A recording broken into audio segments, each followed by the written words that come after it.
and I'm the publisher editor of West Virginia Living of New South Media. So we publish West Virginia Living, Morgantown Magazine, Wonderful West Virginia, and West Virginia Weddings. Nobody can hear. I don't need to repeat that, do I? Okay, we're all good. And we're really excited. We started this book club because we wanted to bring folks together to really talk about either books about West Virginians, about West Virginia, books by West Virginians, or a book that was published by WVU Press. So that's really the premise of our book club. And we pick 4 books a year to talk about, and I'm really excited about this one for sure. But before I introduce Rosalie, I'm going to tell you our lineup for the year. This for spring, of course, we have Rosalie Haizlett here to talk about Tiny Worlds of the Appalachian Mountains, an artist's journey. And our summer story is A Killing in the Hills by Julia Keller. Has anybody read that book yet? What we found out after we chose, this is the first book in her series that's based in West Virginia, that it is now out of print. It just happened. We do have some copies, so if you haven't gotten it, we do have copies, Natalie? We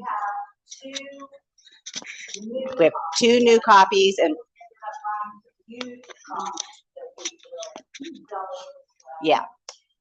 But you can also download on Audible if you like to listen to books. You can do that too. I actually listened to her book. It's a great one. And she is supposed to either join us in person. She's still working on her schedule, or at least online as well. So our fall story is our fall book is Making Our Future, Visionary Folklore and Everyday Culture in Appalachia by Emily Hillard.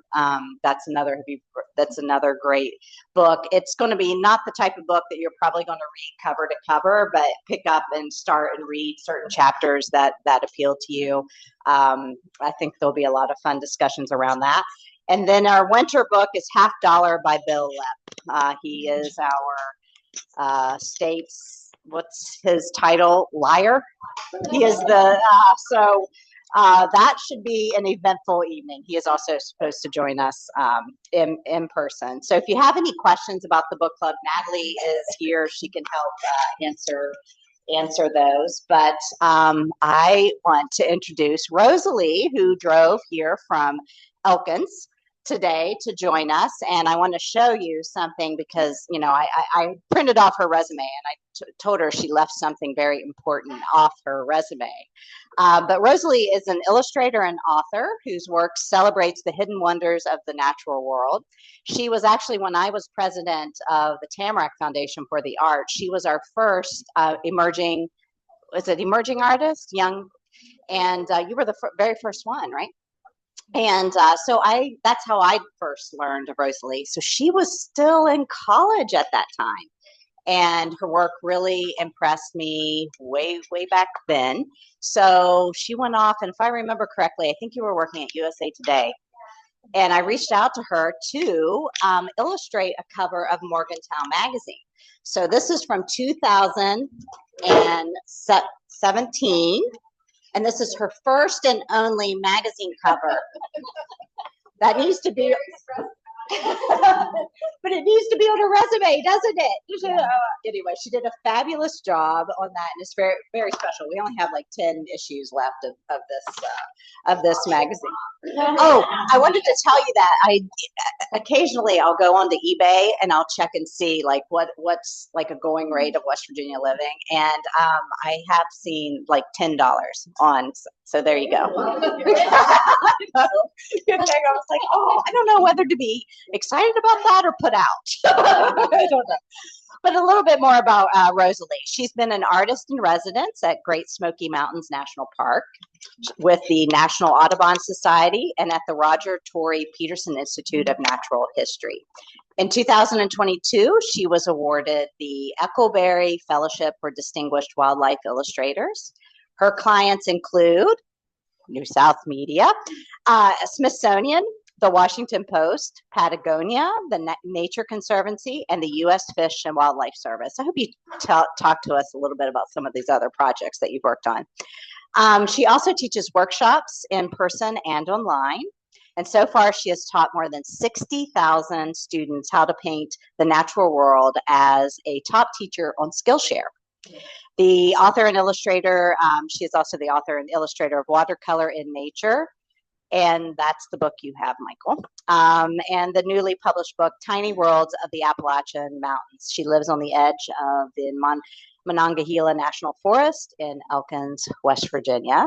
And I think it's always really exciting. I've been in several people's houses, and your book, this book, or your watercolor books are sitting out on people's. I get so excited because I feel like you're like my special find. So I'm going to share my special find, Rosalie, with all of you. Thank you, Rosalie. Thank you all so much for having me. Thank you, Nikki. Yeah, that project, the magazine cover, I remember just stewing about that because it seemed like the most high stakes project I could ever have, but you loved it and you were so kind about it. So it was a good confidence boost. Yeah, I'm really delighted to be here. Do you think we could get this full screen? So today I'm going to talk about my newest book. This came out in this past September, and I did a full book tour in the fall, and then I took a long hibernation, and I'm back for a few events for like a mini spring book tour. So yeah, go ahead and, or I'm gonna have to say next for each one, I think. I don't have a clicker. So this is where my love of tiny creatures began. I was 8 years old when I got my first hamster, and her name was Golden Red Haizlett. And she was just everything I'd ever dreamed of. And I just fell head over heels in love. I think a lot of kids have hamster phases or rodent phases, but mine was like really intense, and it led to me founding the Brooke County Rodent Club, and it was a real thing. I had like real meetings where I rented out a church basement and invited all my friends that had rodents to come. That was like 4 friends, but it was so great. And this is kind of my first introduction to just like how a tiny creature could have, you know, so much personality. And I had lots of hamsters, lots of mice, because they don't live for very long, in case you didn't know. So I just kind of like went through a lot of them, even though I was a great rodent mom. You know, that's just how nature goes. But yeah, each one was totally different. They would like have different sleep schedules. They would have different favorite foods. And that kind of piqued my interest in just tiny critters in general. Next. So another early interest was always art. From the time I was tiny, I loved to draw, loved to paint, and here's some of my childhood sketches and paintings. I really liked to draw people. I liked to illustrate our pets. I was often just found like in the corner with my sketchbook illustrating the world around me. I was really shy, so it was my way to like take it all in a way that wasn't overwhelming for me. And I also like to illustrate architecture. That was really fun for me. And I also like to design dream bedrooms and dream houses. So my one on the right, it says Leah's Bead Studio. That was my dream bead studio. And Leah was my dream name, so for myself. So yeah. Next.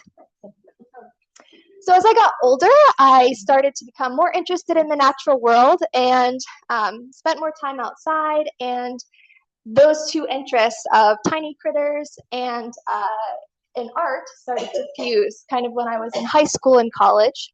Next. So this is where I grew up. I grew up in Bethany, West Virginia on a farm.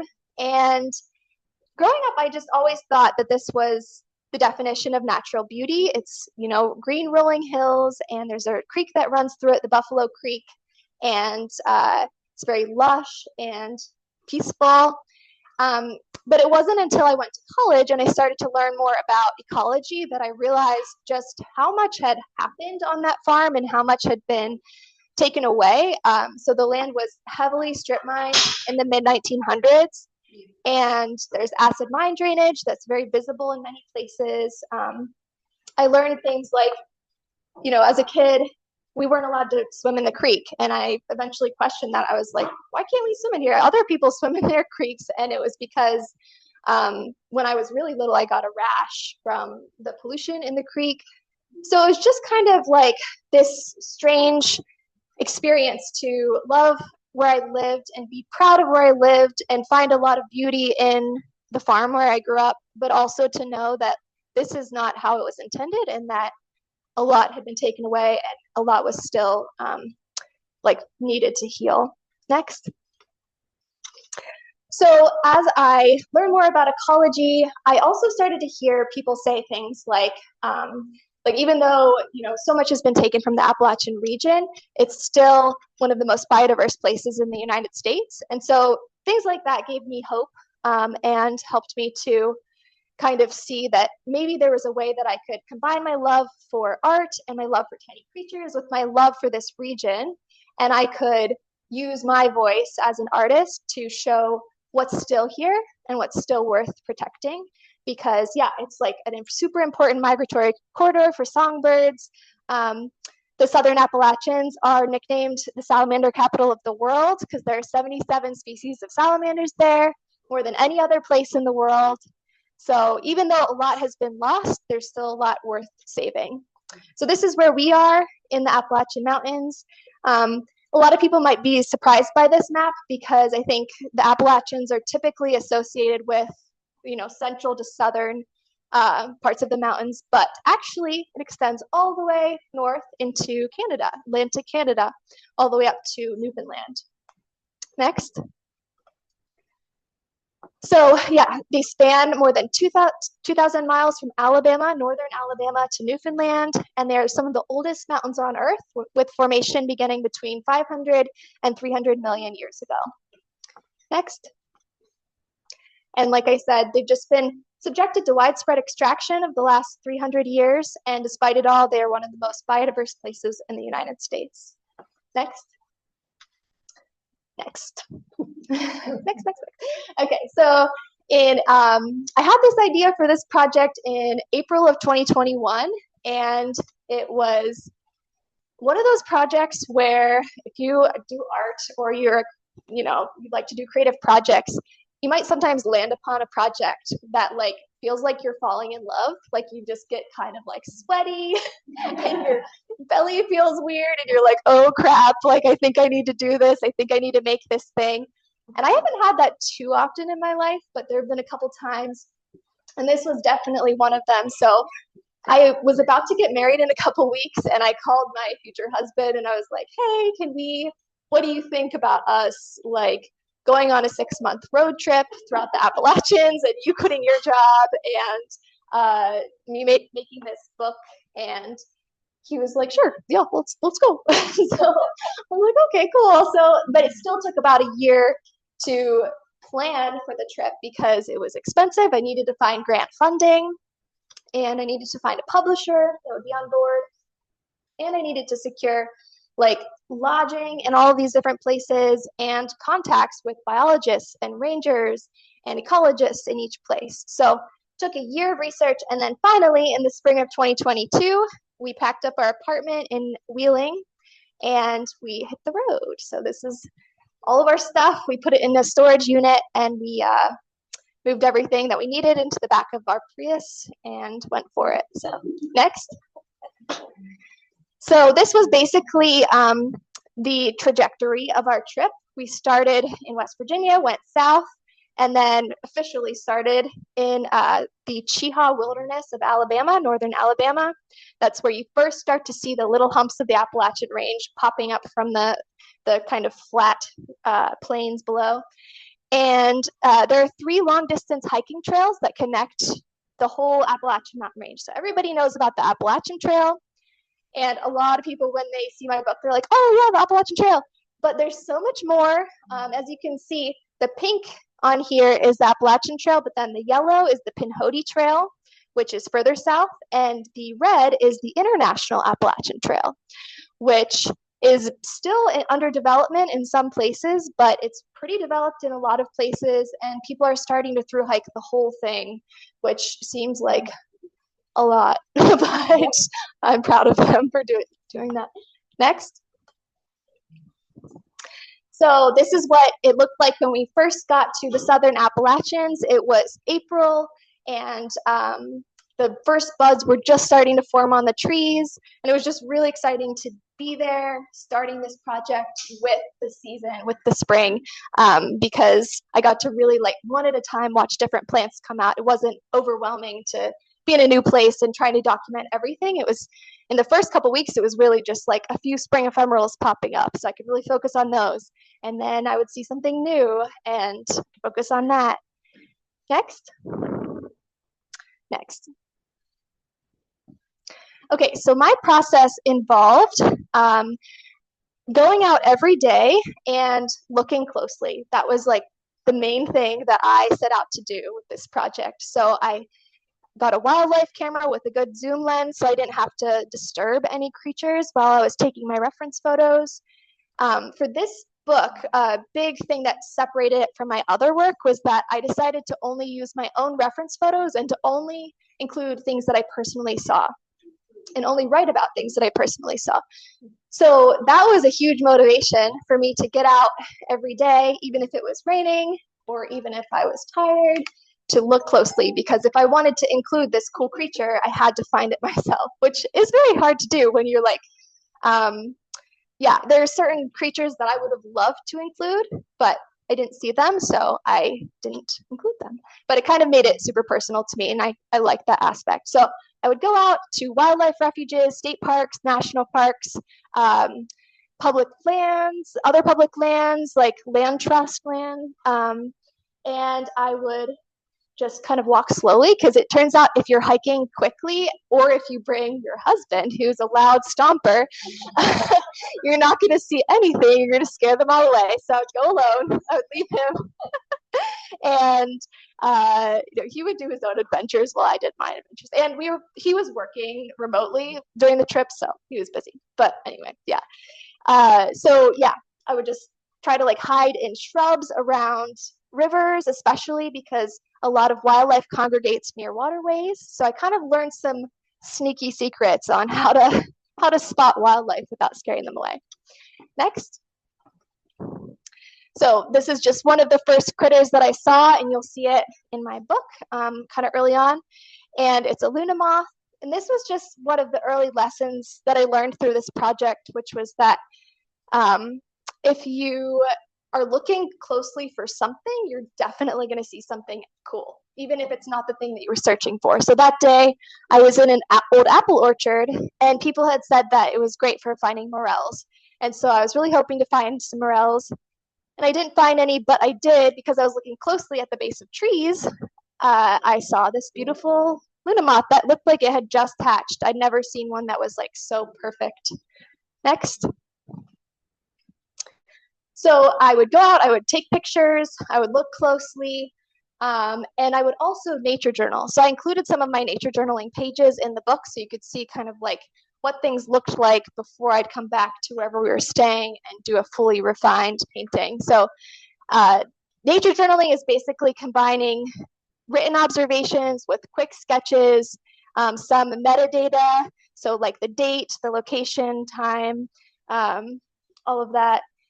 And it's just kind of like taking a snapshot of an experience outside. And this was really helpful for me to kind of preserve the feeling of being there, so that I could later write about the experiences, because I would write some things while I was walking or looking, but often it was like just quick little notes, and then nature journaling pages that I could pull from later. So this was a page that I did in Waynesboro, Virginia, and this was another early lesson along the way, was to not overlook places because they aren't like beautiful or pristine looking on the surface. So I was trying to go to this trail called the Greenway Trail in Waynesboro, because people said that there were some really nice migratory birds coming through. And I got lost on the way. Actually, I didn't get lost. The GPS took me to the wrong place. It was the GPS's fault. And I was walking there, like through this town. So it was like a long walk, and then it took me to the wrong place. And so I was a little discouraged at first. Excuse me. And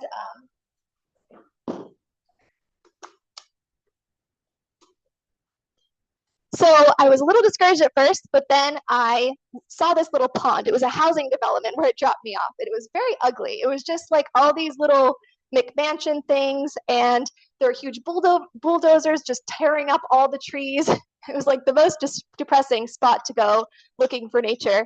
But there was a little drainage pond nearby, and I decided to just pause for a few minutes to see if there might be something there. And just as I was about to leave, I saw a little commotion in the water, and it was a beaver nose that popped up. And I was like, wow, how is a beaver here in the middle of this town? This is really weird. And then I kept looking, and I noticed all these other crazy things, like a huge snapping turtle, a bunch of northern water snakes with the beautiful orange rings. I noticed a Canada goose nest that was tucked into the base of a tree.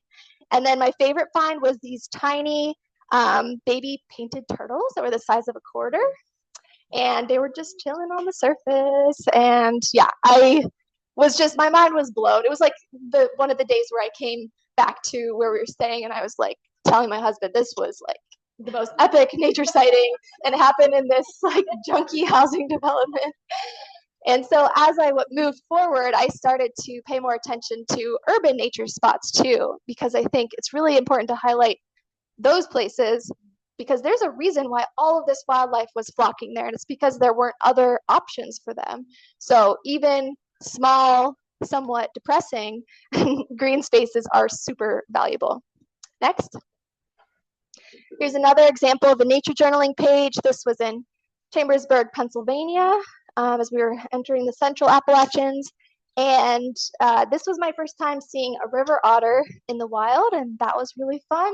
I got to watch it using this little fallen log as a ramp, and it would hang out in the bushes for a little bit, pop out, look both ways like it was about to cross the road, dive in, and then come out with like fish and plants and all sorts of stuff in its mouth, scurry up the ramp, eat it or bury it or whatever it was doing back in the weeds, and then come down again. And it was very exciting. Next.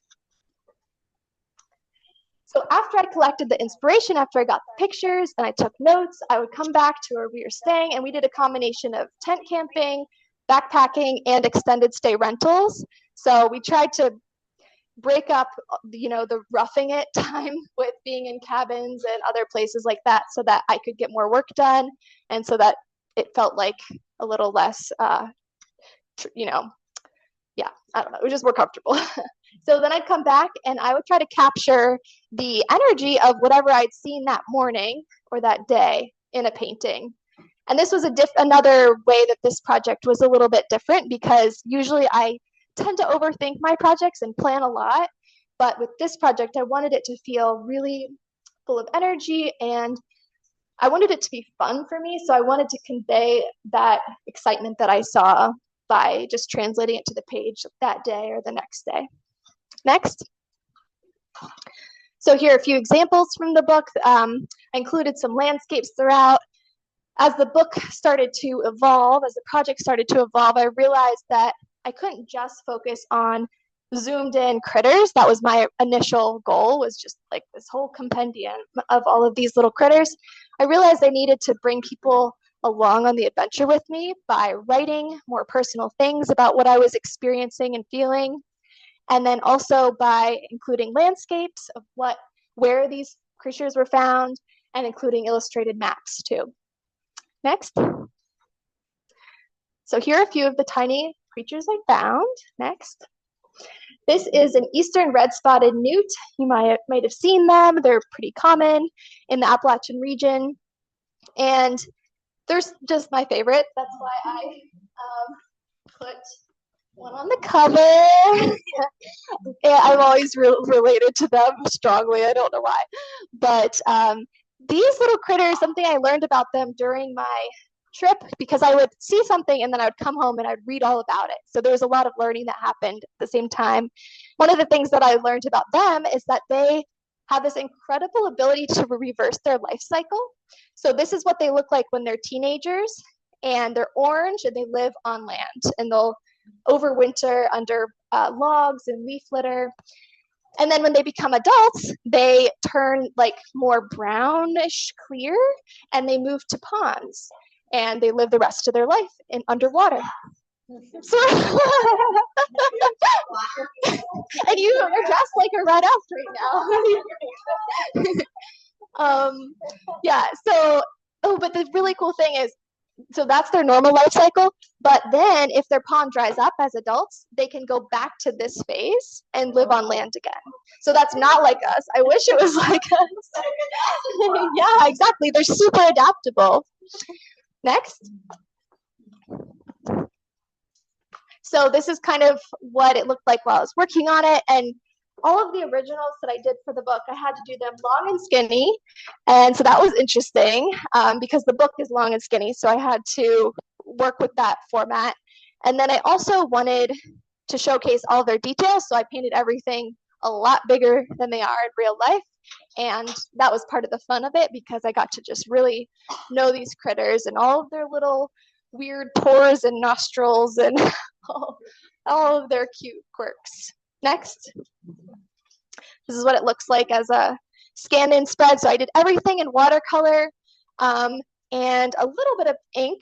So sometimes I would start my maps with ink and then I'd go over it with watercolor, but all of the creature paintings are in watercolor and liquid watercolor, which is something that I discovered halfway through. It's just like a really super vibrant, concentrated form of watercolor. So some of the really bold oranges were from that.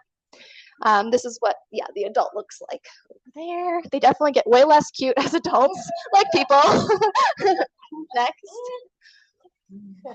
Another thing that I loved learning about was carnivorous plants. And I'm very fascinated by bogs, and we don't have a ton of them around here, but as you get up further north into New England and Canada, bogs are just everywhere, especially Newfoundland. Newfoundland is one giant spongy bog, which makes it tough for hiking. But if you like weird plants, it's like dreamland. So this is called roundleaf sundew, and it's one of the tiny, tiny carnivorous plants that you can find in bogs. And we have them in Cranberry Glades. We have them in Big Run Bog in the Highlands area.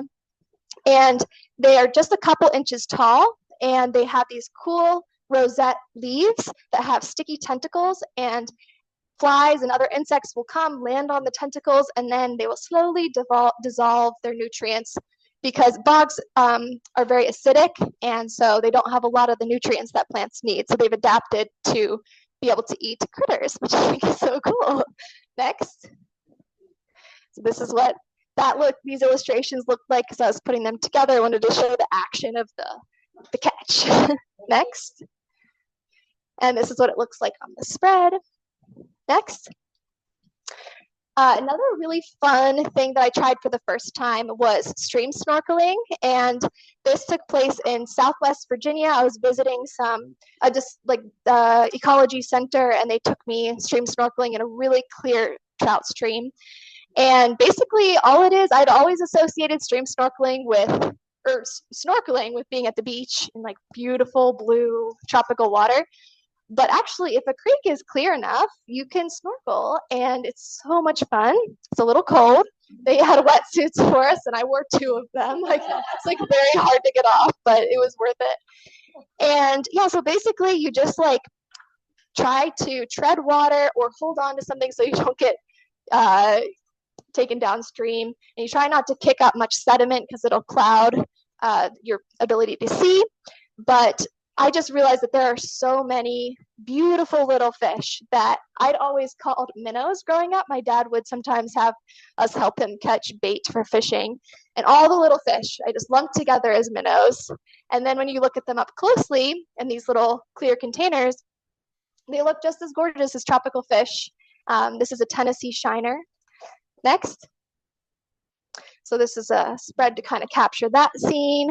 Partway through, I realized that I needed to kind of include a little bit of a human element in my work to kind of help people feel like they were going on the adventure with me. So you'll notice some illustrations where like I'm holding up a tiny mushroom, or I'm stream snorkeling or walking into a cave. And it was just kind of the whole book felt like a puzzle because I had this vision to start out, but it evolved so much as I had these little aha moments of like, oh, this is how to make it more relatable or more engaging. Next. Another thing that I fell in love with during the trip were slime molds. Are there any slime mold fans in the house? Oh yay, I got one. Yeah, I made a slime mold sticker when I got back from this trip because I was like, oh, there have to be a bunch of other people out there that love slime molds, and I sold like 4 of them. But the people that like slime molds love slime molds, so it's a very small but faithful crowd.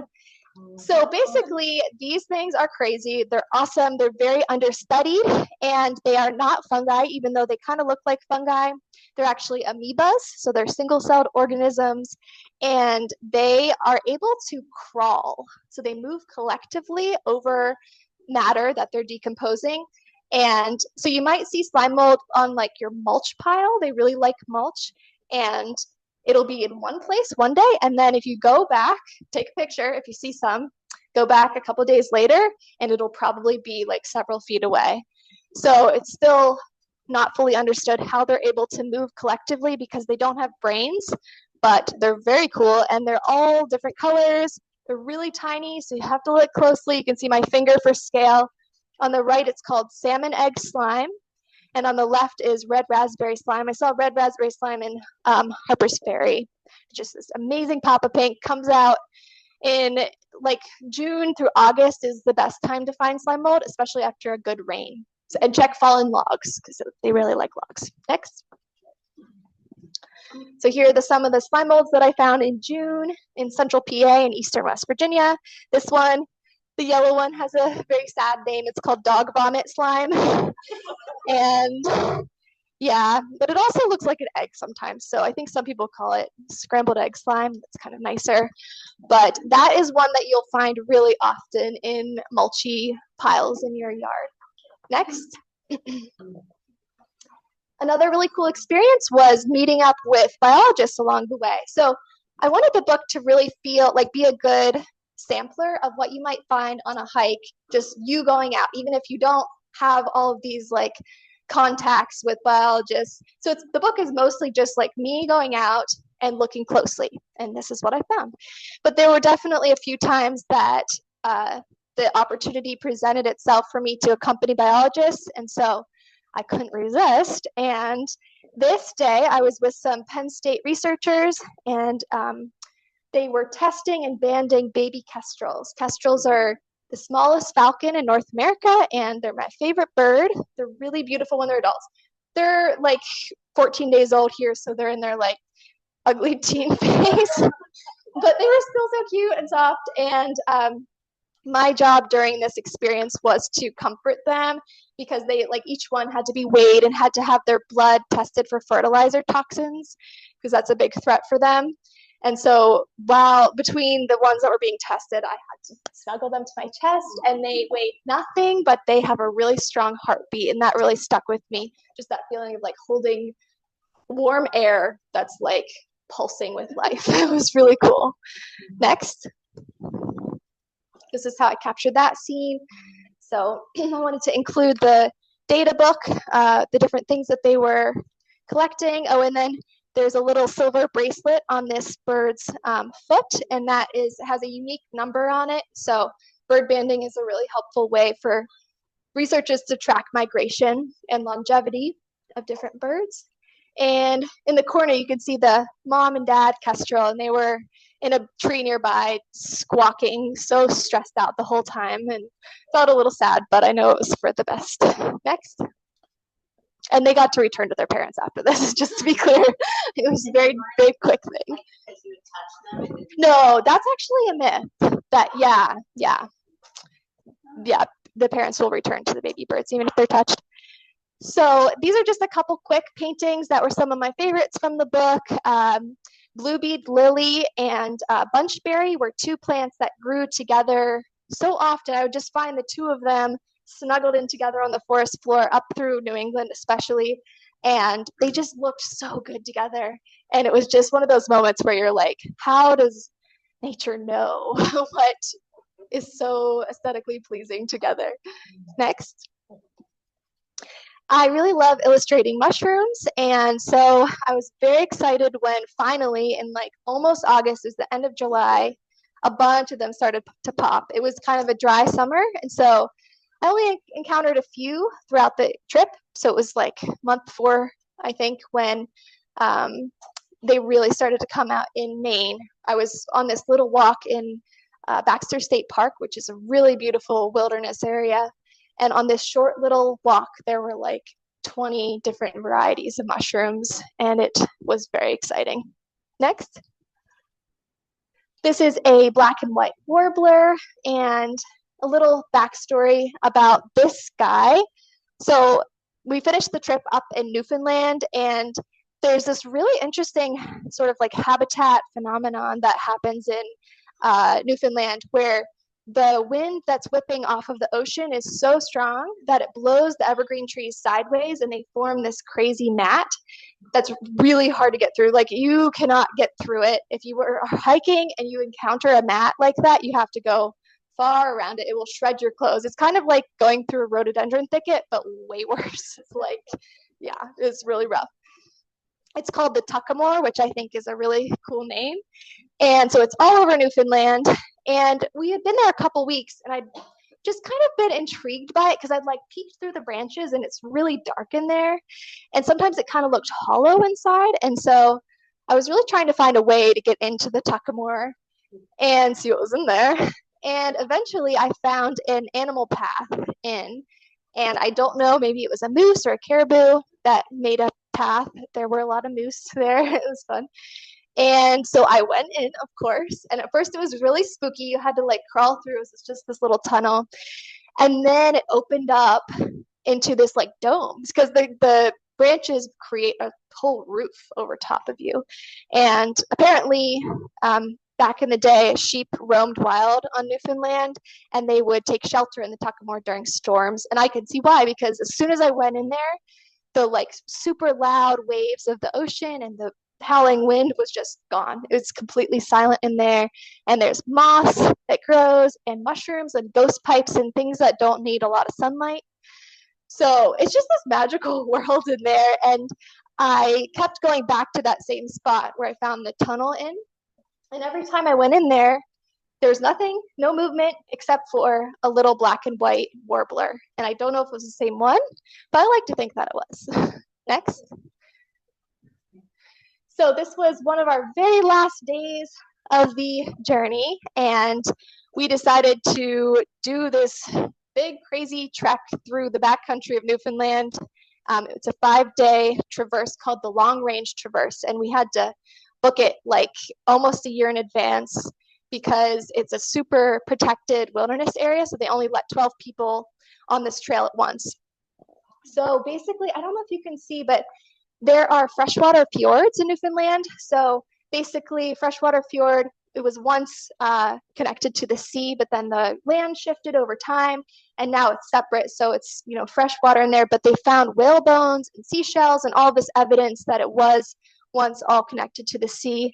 And it just has these towering cliffs that are just totally vertical on either side. So to begin our hike, we had to take a boat. There's a little tourist boat that goes through the fjord and just shows people around, shows people the waterfalls on either side. And they run those tours every day. So we had to take the tourist boat to the very tip of this fjord, the very innermost part. And there's this little lonely rocking dock. And that's where they stopped, and they let us off. And everybody on the boat freaked out because they didn't know what we were doing. And they saw our big packs, and they were like, "Oh no, you can't go. Like, what's up there? There's nothing up there." And they started taking pictures of us like we were going to be missing people, and asking us questions like, "Oh, well, we hope there are good trails." And we had to tell them there actually aren't trails. It's like you have to use map and compass the whole time. There are no trails. And that did not make them feel better.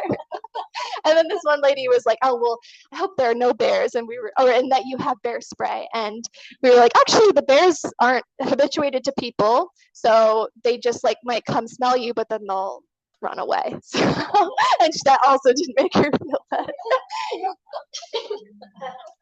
But the reason that I include this picture is because as we were taking that boat ride in through the fjord, there was this really cool moment where the tour guide pointed up to the cliffs on either side, and he was like, to your left and your right, you'll see the towering ancient Appalachian Mountains. And it was cool because it was the month 6 of our trip, and it felt so far from West Virginia and the Appalachians that I'm used to, and yet they identify with the Appalachian Mountains too. And that's something that I saw throughout, like, even French-speaking Quebec. There were campgrounds called like the Appalachian Range Resort, and yeah, it kind of broadens your worldview to know that this big mountain range connects us all for so much further than we think. Yeah. How do they say it? Appalachia. Yeah. Next.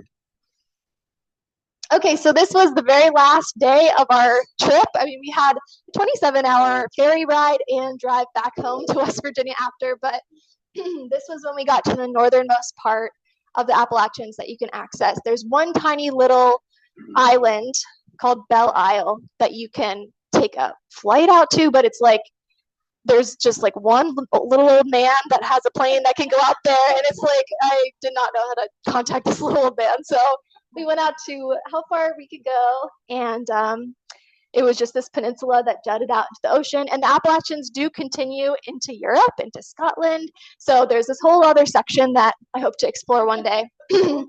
But for now, this was enough. And it was just interesting walking out to that tip of the peninsula, because I knew that this project that I'd planned for a year, and that was the culmination of so many of my interests and that we'd been on for 6 months, was about to end. And I was like really nervous about how it would feel if I'd feel a big letdown.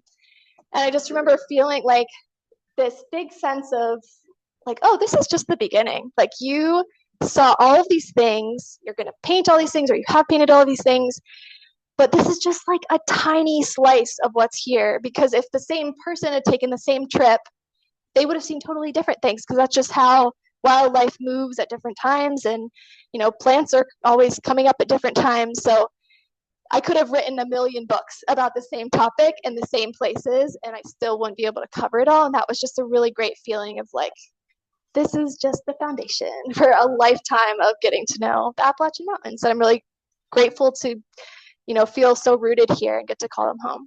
Next. So here are a couple finished spreads from the book. So we went on this big trip, drove 27 hours back home to Bethany, West Virginia, where we were trying to figure out where we were going to live next. And there were a few months where we were looking for a house in Elkins. We kind of felt like we wanted to move to Elkins, but nothing was becoming available. So there were these months where I was painting things for the book, still kind of referring to my reference photos and notes, but I was having this interesting feeling of like, I saw so many cool things, and now I'm home in this super familiar place, and my mindset is still in this, like, on this adventure. And it was interesting to try to find like newness in this place that I'd always known, on the farm that I'd always known. The little town, it just has a few nature trails around Bethany College. There aren't many public lands at all in the northern panhandle, unfortunately. So I was walking very familiar trails every day to get my nature time in. And one of the days, this was December 5th, I was walking along the soccer field where I used to play soccer as a kid. And originally this painting had a bunch of toppled over, like, moldy soccer goals, but then I used gouache to get rid of those because it wasn't fitting the aesthetic of the book. But I was just walking along the perimeter of the soccer fields, looked up at this tree that was kind of leaning over towards me, and looked in a hole that was in the tree. And I didn't often look in hollows of trees, so I don't know why I decided to that day, but I saw something very symmetrical looking back at me. And so I looked closer, but I still couldn't get too close. And then I took a picture and zoomed in on my phone, and it was definitely a little owl looking back at me. And this little eastern screech owl, it's a red morph. They come in red and gray, and this one's a red one. So cute. They're only the size of a pint glass. They're one of the smallest owls that we have. And this owl became my muse. And that whole winter when we were in Bethany, every time I felt like I'd seen it all, or like there was nothing left for me to learn about in this area. I would go and I'd visit this owl, stayed every day. I mean, I'm sure it went on adventures at night and like fed itself, but every day it was just hanging out with its eyes shut, except as I would move, I would notice its head like slowly following me. So I was like, you're faking. Your eyes are shut, but you're looking at me. Next. So a really cool thing about this owl is this book came out in September, and I visited my parents over Christmas, and I thought, I'm going to go back to the tree. I know screech owls sometimes return to the same spot, and I'd seen it once the previous year. So that was 2 years in a row. But I was like, oh, there's no way it'll be there a third year. That would be too good to be true. But I brought my book just in case. And sure enough, it's in the little tree hanging out. And I got to show it its portrait that all of you now own. And it was very exciting. And it looks exactly the same. It's like the funniest thing. Just looks like it's just been, preserved there forever. Next. So here are just a few pages from the final book. I think it's kind of fun to see the original watercolors next to the book. I just was having this conversation with my dad today, but AI is changing the way that things are for artists and for authors too, really quickly. And I just feel like my personal take on that is I'm going to keep making things in the way that feels good to me. And I think there will always be a place for art that's done by hand. And so I'm just leaning into that and believing. And so everything in the book was done by hand. They're all original paintings. And the only editing was I scanned things in and then sometimes like color corrected so that it would match the originals perfectly. Next. Here's a slime mold spread. Next. And one of the things, when I came back from the trip, I had 1 year until I needed to submit the full manuscript, which at first seemed like forever, but then when you make a book with 140 paintings, it takes a really long time. So I was working really hard that year, and one of the things that they requested was they wanted 15 more maps after I got home, and so I had to just keep going, and that little motto on the left, merely do the work, helps me to not overthink things and just stay committed to this project that I'd set out to do. Books, they're crazy to make. And you have to like kind of trick yourself into sticking with it. Next. And next. This is snakeskin liverwort, which was, it grows all around here on like rocks, wet rocks, especially near waterfalls, and it's just a really cool texture. Next. And here's the final book cover. So even the book cover I did by hand. They edited the text a little bit to be more, whatever. But next. And there's the finished book. So I think that's all for my presentation, but I want to answer all of your questions. So does anybody have any questions? So we've got folks online too. How do you want? So if you have a question online, you can put it in the chat that you would like to ask a question, and then I can call on you, or you can find the raise your hand button, which is under, I move it every time I'm in here somewhere.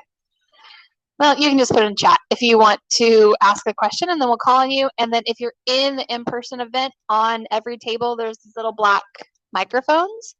Please pick that up when you ask your question so the folks online can hear you, and you have to talk directly into it. Yeah, so does anybody have any questions? I'm also happy to talk about other things related to what I do as a nature artist. So I'm very curious. So having worked with you before on the maps and followed you, I mean, I've always followed your work, and we've got lots of your prints. When you were doing the maps, was there a set time, like a map is going to take me X amount of time to work on versus an out? Like, I mean, is it different, like, for you? Yeah, it really depends on how detailed I go. So some of my maps that I didn't do for the book, but that you might have seen of public lands around West Virginia, those take me a really long time, and I work with the parks or the forest to make sure everything's totally accurate. So that's a big part of it. I do a whole mock-up and then I send it to them, and they have all sorts of opinions because, you know, it's a big office or whatever. And so then they have tweaks, and then so even if it's my idea and it's a personal project, I still get feedback from them to make sure that it's like really capturing this place, because they work there, so they know it better than I do.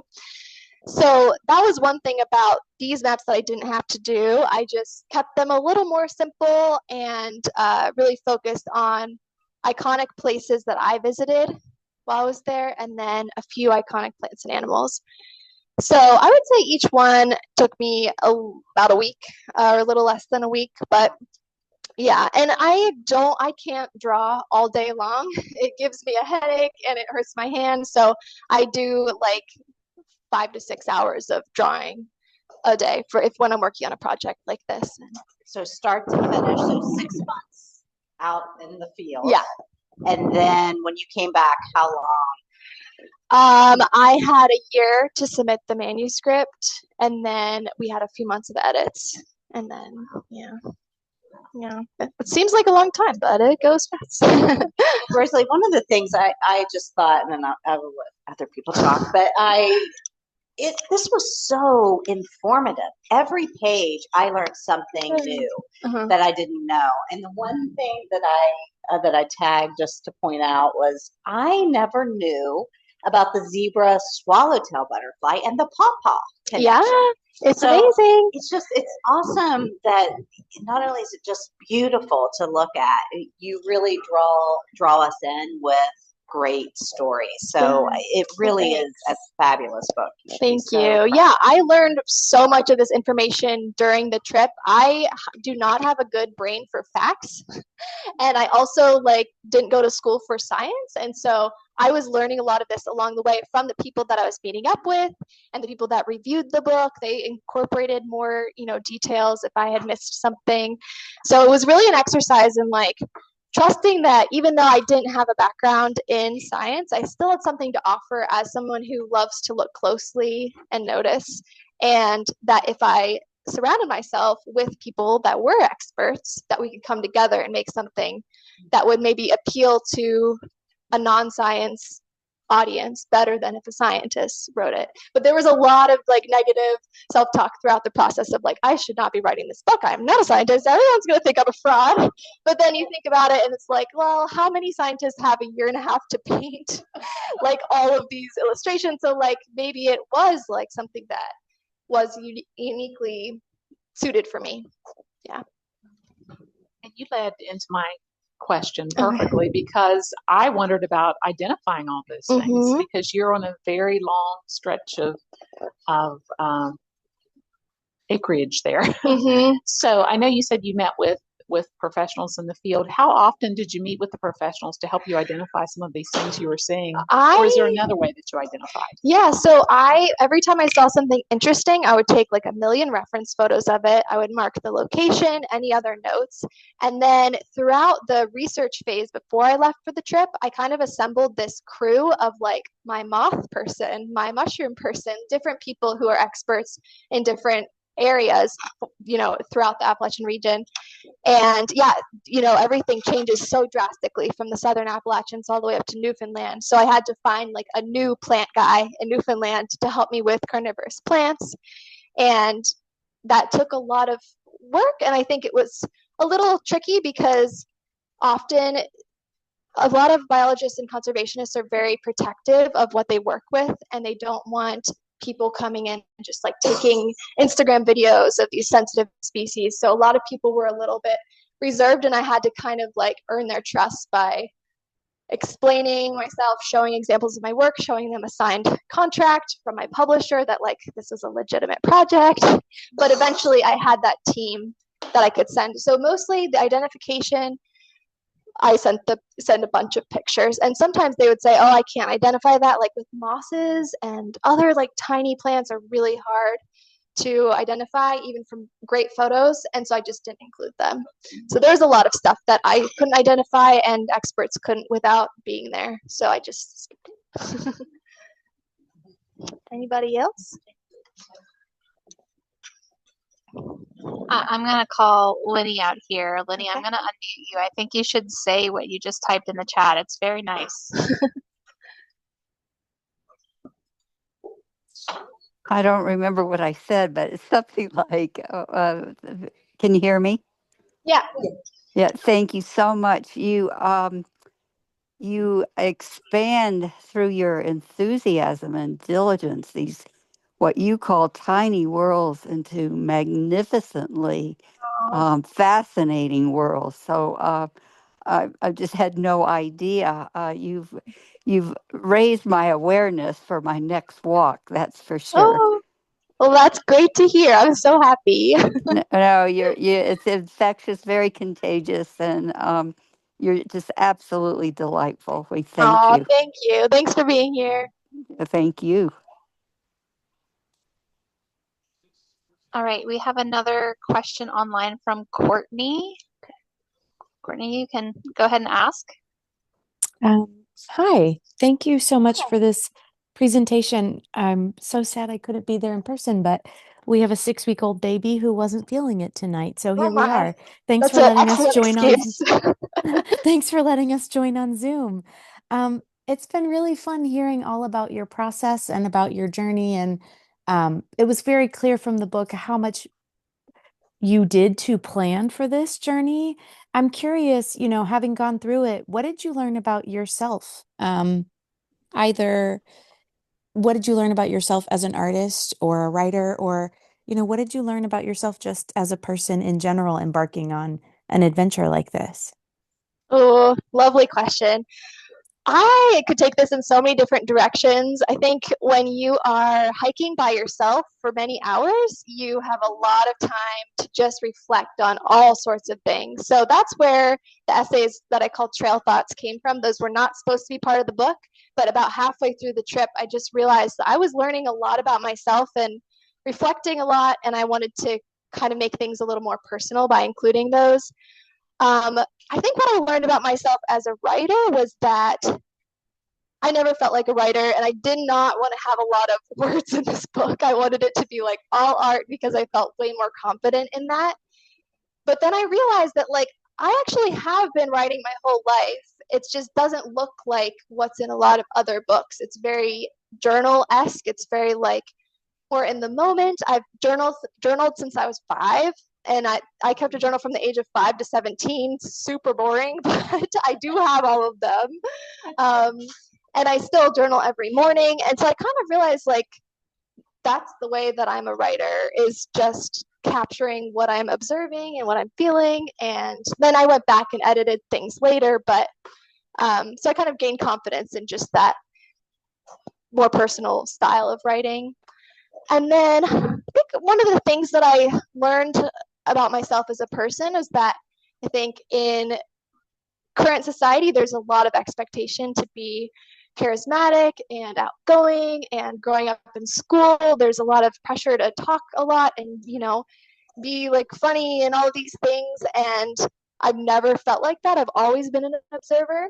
And I think doing this trip and embarking on a project like this, I realized that the things that I try to change about myself to make myself more interesting was actually what allowed me to accomplish a project like this, because I had to be really quiet while I was waiting and watching and looking. And I think if I'd been more extroverted or wanted to be around people all the time, I wouldn't have chosen to do a project like this. So being able to just see the gift in the way that I feel like I was born to be was really lovely and affirming. And it's funny now because I'm 30 and I was 26 or 27 when I started writing this book. That doesn't seem like a long time, but I do feel like it's kind of a time capsule of me in my mid to late 20s reflecting on all of these things about my childhood and my personality and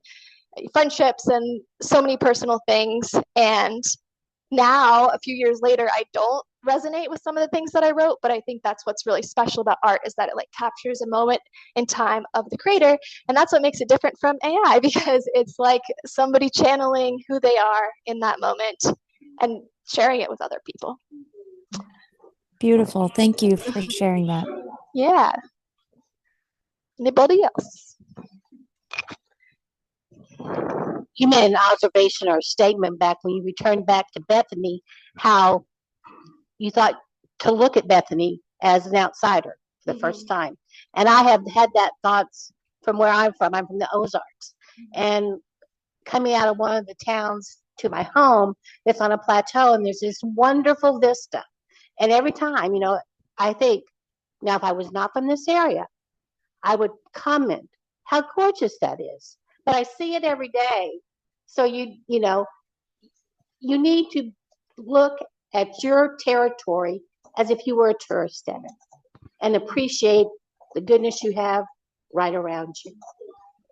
Totally. That's a great reminder. And even now, I've been in Elkins for 2 years, and I already feel myself like kind of forgetting some of those things that really captured my attention when I first moved there. And I think that's when it's a great time to get out a journal or a camera or a sketchbook and just try to spend some time in one place and really reflect on what you might have forgotten about what makes it so special. What do you like? You've been teaching too. Could you talk a little bit about? I mean, you enjoy the teaching aspect. Yeah, I like to teach a lot. I really like small groups. So teaching small groups, and I don't know yet if I like teaching in classrooms. I haven't decided. I did a bunch of classroom talks this past fall, and it's just harder to predict what a room full of kids is going to be like. But I love teaching adults and like 10 and up, I would say, is my sweet spot. And yeah, it's exciting to, especially most of my classes, I have a like outdoor nature walk component, and it's really fun to watch people look at things in a new way. I taught a class in Elkins last summer, and she was an older woman, and she found a little ball of moss on our nature walk before we painted, and she was like, I love this. What is it? And I was like, that's moss. Like, you didn't know. I didn't say that, but I was thinking like, but you could tell she never like really thought about moss, and she was having this amazing moment, and she was like 82. It was so cool. So I love moments like that.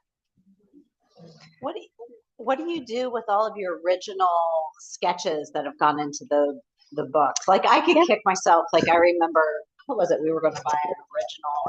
I mean, we still talk about this. Like, why did we not buy that? Yeah. And I just think about, like, is that part of the business of being an artist? Is do you take your pieces and sell them as the originals or prints? I mean, yeah, sometimes I made a few prints out of work from this project, but currently it's part of a traveling exhibit. So it's opened at the Clay Center in the fall, in the Juliet Art Museum. It's 40 of the originals from the book. And then it went to West Liberty University, and then in a couple weeks, so actually in a month, it's opening at the North Carolina Arboretum in Asheville. And then it's going to the Pittsburgh Botanic Garden. So there are 4 stops. It's a traveling show. And yeah, it was fun to like know that I was going to do that while I was working on it, because I knew there would be multiple ways for people to engage with the work. But I don't sell my work too much. Mostly I sell prints and products that I make with my art, my originals. It's a little hard to find a market in West Virginia for originals, and it's a lot of like schmoozing, and I don't like to schmooze, so I just keep them. And then I do big shows every like 4 years, I would say. Yeah. Sheila, would you like to make your comment? Oh, thank you. Can you hear me? Yes. Oh, okay, great. Rosalie, I just want to congratulate you. The book is just so beautiful. Thank you. And you were talking about being a writer, which I think you are as well. I'm a writer, and one of the things that I read long ago was by the poet Mary Oliver. Maybe you're familiar with her.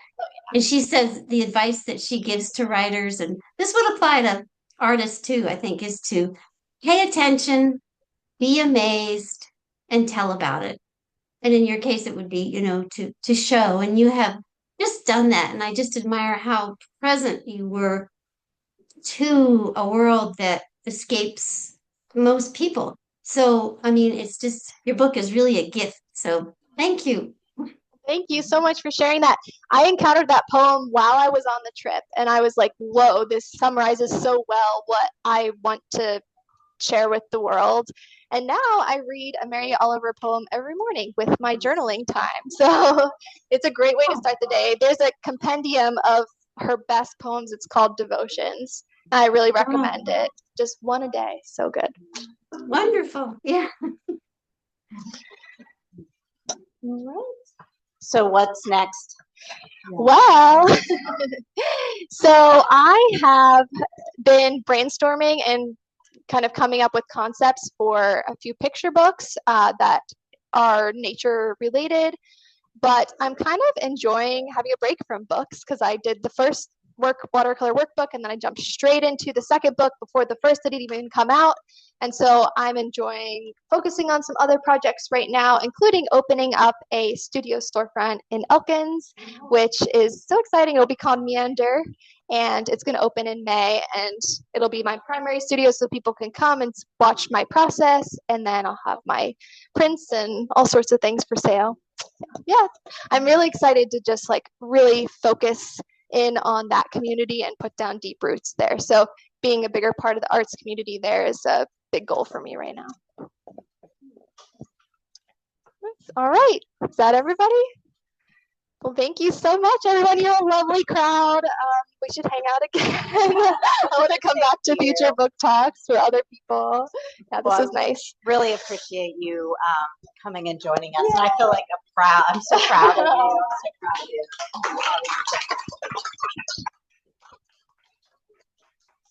So, closing, thank you to, is it on?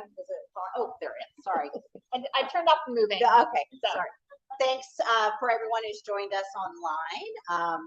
I appreciate you hanging in there with us, and hopefully this was a great experience. Would like to have your feedback, especially from the online community, to let us know if there's anything we can do to make it better. And the same from everyone here. So if you have books that you haven't gotten signed that you would like for her to autograph, you can do that afterwards. But our next book club is, what's our date? It's on May 8th. May 8th. Yes, the whole year is on sale on our website. For those of you online, if you haven't already signed up for the other events, you can. wvliving.com/book club. Or just search book club on our website. And then for those of you that are in person, if you want to sign up for any of the future events and purchase the books, I will be at the front counter to help you with that as soon as I end the recording. And we also have more of Rosalie's books here for sale. So if you wanted to buy it as a gift, it does make a great gift. So I encourage you to do that. And again, thank you so much. And I hope, for the online folks, if you're still hanging on there, what you missed today is we incorporated, every time we have a book club, we try to do our food themed around something. This one, we went forest farming, and we had mushroom focaccia from This and That Bakery. We had a maple and ram barbecue kielbasa, and we had blackberry cheesecake. Something. So we were trying to harness, and then the honey, little honey lemon cakes. I think those were awesome. Yeah, they're from This and That Bakery too. So we had trail mix, right? We had our trail mix because I'm sure you ate a lot of trail mix. So I was trying to be there. So any case, hopefully for those who are online, maybe you can join us in person. I have absolutely no idea what we're doing for the next book. So if anybody has any ideas, I would love it. Again, thanks everybody. Have a good night, and we'll see you next time.